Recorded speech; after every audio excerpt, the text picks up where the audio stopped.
MP के सुसनेर में मंगलवार की आधी रात को एक ऐसा नजारा देखने को मिला जिसे देखकर पुलिस से लेकर आम जनता जो थी वह सब लोग हैरान नजर आए। लोग अपने घर की दरवाजे और खिड़की से यह पूरा नजारा देखते रहे।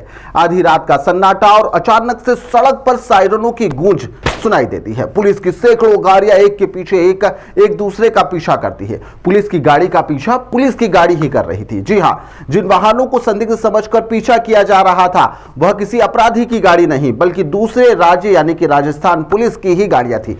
करीब रात का समय था, 1 बजे का वक्त रहा होगा जब शहर के लोग और जो ग्रामीण लोग हैं वह भी अपनी गहरी नींद में थे। तभी यहां पर सुसनेर में अचानक से जो पुलिस थी वह छावनी में तब्दील हो जाता, वो पूरा क्षेत्र छावनी में तब्दील हो गया। राजस्थान की पुलिस की दर्जनों गाड़ियां मोड़ी रोड की ओर अचानक से बढ़ जाती है। मादक पदार्थ की तस्करी की पुख्ता सूचना मिलने के बाद में इस कार्रवाई को बिना एमपी पुलिस को भनक लगे हुए इस कार्रवाई को अंजाम देने के लिए राजस्थान पुलिस मध्य प्रदेश में आ जाती है। सुसनेर पुलिस को जब यहां पर बाहरी नंबर प्लेट की गाड़ियां दिखती है, एक के पीछे एक कई गाड़ियां नजर आती है और वह तेज रफ्तार में दौड़ती है तो एमपी की पुलिस भी उनका पीछा करना शुरू कर देती है। देखते ही देखते हालात इतने ज्यादा गंभीर बन गए कि आला अधिकारियों को सूचना दी गई और उन्हें भी मौके पर आना पड़ा। घंटों तक यहां पर हाई वोल्टेज ड्रामा सड़क पर ही चलता रहा। 2 राज्यों की पुलिस आमने सामने हुई और फिर इसके बाद में लंबी चर्चा हुई, तब जाकर यह पूरा के पूरा मामला शांत हुआ।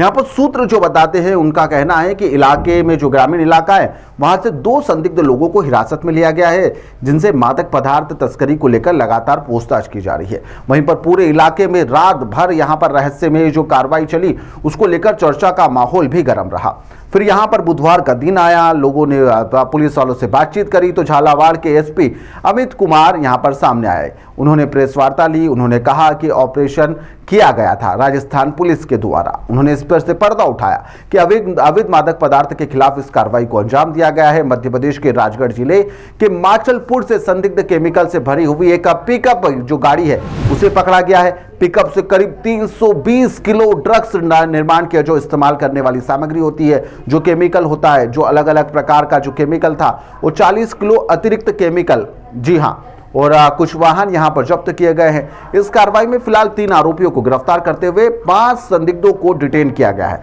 जिनसे पूछताछ की जा रही है।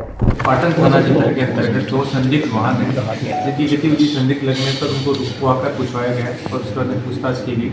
बाद में ये पता चला कि वो कई सारे ड्रमों के अंदर लगभग 320 किलो के आसपास 2-ब्रोमो-4 मिथाइल प्रोपीफेनॉल एक केमिकल है उसका परिवहन कर रहे थे। जब इस केमिकल के बारे में, इसके इस्तेमाल के बारे में, उनके प्रयोजन के बारे में उन लोगों से पूछा तो कोई किसी तरह का कोई संतोषप्रद जवाब नहीं दिया।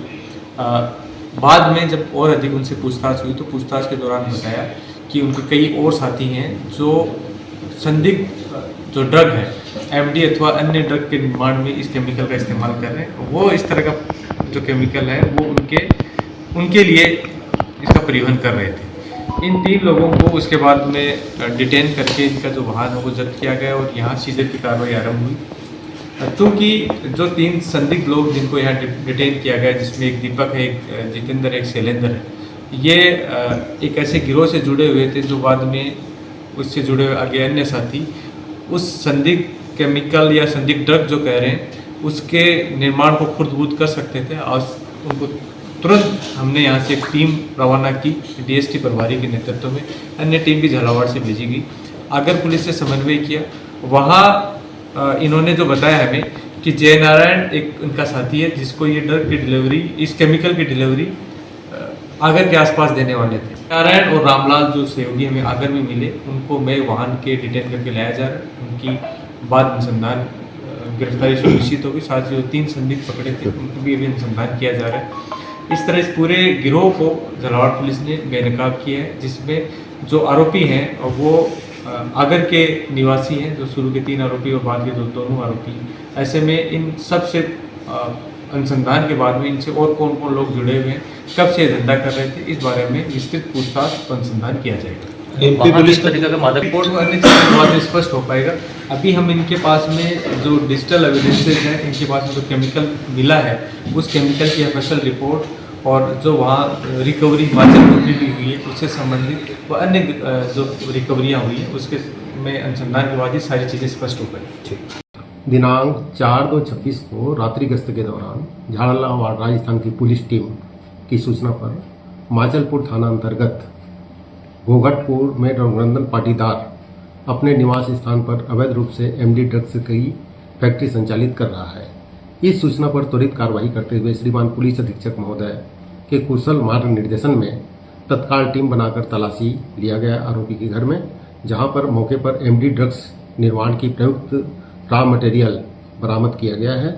और इस पूरी कार्रवाई में माचलपुर में अपराध क्रमांक 31/26 धारा 30 NDPS के अंतर्गत कार्रवाई की गई है।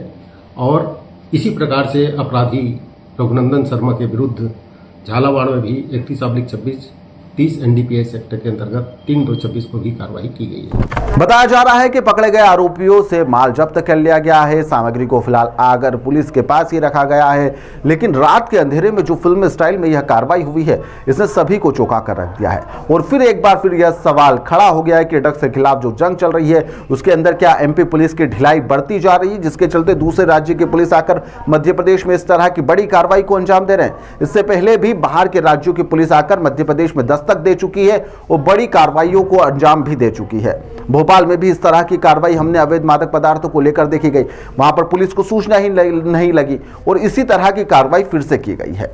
क्या मध्य प्रदेश की पुलिस फिर से इस तरह की कार्रवाई या इस तरह की कार्रवाई कर पाएगी कि दूसरे राज्य में जाकर इतनी बड़ी कार्रवाई कर पाए? क्योंकि यहां पर मध्य प्रदेश लगातार लज्जित हो रहा है, क्योंकि दूसरे राज्य की पुलिस लगातार यहां पर आ रही है और यहां पर कार्रवाई को बिना किसी सूचना के अंजाम देने के बाद में वापस भी जा रही है, जिसको लेकर कई तरह के सवाल भी खड़े हो रहे हैं। अब इस तरह की कार्रवाई क्या सही है या फिर गलत है, आप लोग बेहतर तरीके से जानते हैं।